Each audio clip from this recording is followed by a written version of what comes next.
Como tem no seu caderno, a aplicação do percentil é fundamental quando estamos trabalhando com tabelas antropométricas e conceitos de antropometria.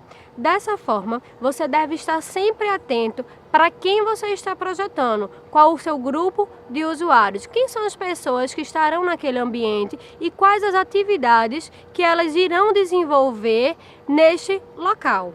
Para isso, a gente precisa ter muito claro qual é o público, para quê? Para que a gente utilize esses dados e saiba utilizar esse percentil. Por exemplo, se nós vamos projetar um espaço para crianças, será que a gente deve utilizar o percentil 5 ou 95?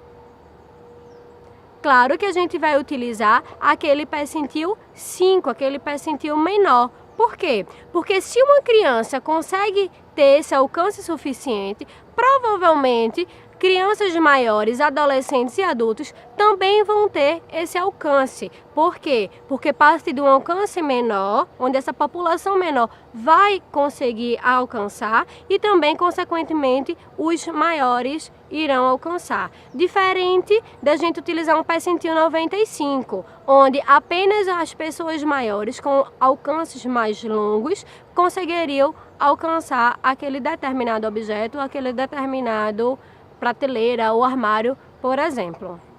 Para isso, a gente deve estar sempre atento a como escolher esse percentil. Por exemplo, nesse gráfico aqui ao lado, a gente pode perceber que a partir do momento que eu uso o percentil 5, eu estou excluindo 5% menor da população.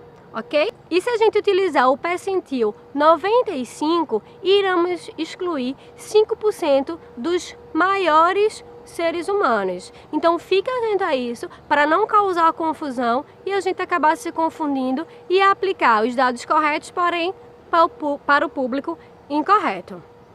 Bem, mas não podemos esquecer de um grande detalhe: o homem médio. Como a gente viu no nosso caderno, não existe um homem médio. O que existe são medidas médias em relação a algum segmento corporal ou algum alcance. Não podemos esquecer que essa história que a gente está acostumado a ouvir de que, fulano, beltrano, ele está à altura média, ok. Ele tem essa altura média em relação aos demais homens. Porém, isso não quer dizer que ele é um homem médio. Por quê? Porque alguns outros segmentos corporais, como a medida da mão, a medida da largura dos ombros, a medida do seu quadril, por exemplo, não vai estar em média em relação aos demais. O que a gente sempre precisa lembrar é que quanto mais segmentos corporais tivermos considerando, menos esse homem será médio. Então, não existe homem médio, isso tudo são falácias, ok? Então, não esqueça dessa dica para que a gente não saia por aí dizendo que o homem é médio, que a mulher está na média e acabe errando, principalmente na hora de projetar. Nunca devemos projetar ambientes ou mobiliários ou equipamentos para o homem médio, porque esse homem médio não existe, ok? Então, sempre lembrar qual o percentil a gente deve utilizar, qual o percentil que a gente deve considerar e para qual usuário a gente deve